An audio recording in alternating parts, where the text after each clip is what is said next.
peu la fibre bio. C'est vrai que bon, moi j'avais accès déjà à mes études sur la culture raisonnée en fait.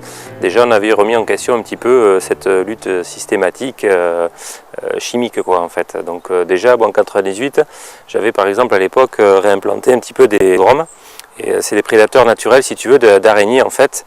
Et bon, pour éliminer les araignées, à l'époque, on te faisait traiter 2-3 fois par an avec des produits acaricides. Donc là, c'est vrai que là, ces dernières années, si tu veux, on était réduit à peu près, on était passé de peut-être 12-15 traitements par an à 7-8 à peu près, quoi, un grand maximum, voire 5-6 sur les années comme 2003-2005, où c'était des sécheresses, quoi. Donc. Cette agriculture raisonnée a désormais une suite, la culture bio.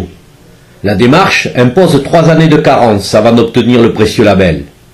Chaque année de purification sert à introduire ou à réintroduire des pratiques de culture abandonnées au profit du chimique, comme le retour de la charrue qui offre à la terre une bouffée d'oxygène. Pour le sol, le fait d'aérer le sol, on entretient une vie microbienne qui, comment dirais-je, a pour conséquence tous les processus de transformation des minéraux et des apports en matière humique, etc. Pour le rendre disponible au niveau des racines à la plante. C'est fini, il y avait déjà plus de désherbant depuis 2 ans.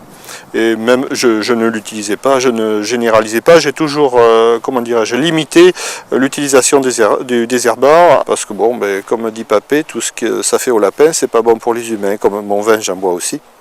Le projet aussi, c'est d'installer des plantes qui pourraient permettre d'abriter des insectes destructeurs ou amateurs d'insectes phytophages, voilà, qui sont gênants pour la vigne, comme les cicadelles. Dans la nature, quand les conditions sont réunies, il y a des équilibres qui s'installent. Donc il faut à nouveau modifier et installer un nouvel équilibre pour éviter d'utiliser des produits chimiques.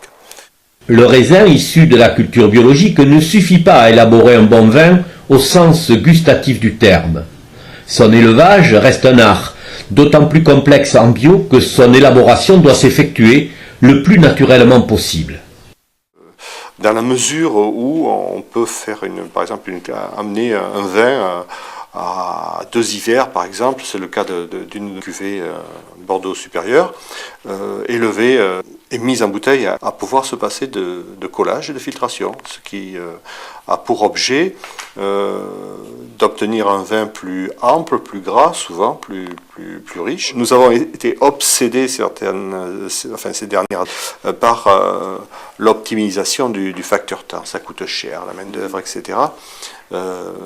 Mais bon, in fine, on se rend compte que les matériels, par exemple, très sophistiqués, coûtent cher et reviennent relativement cher. C'est pour 2013, voilà.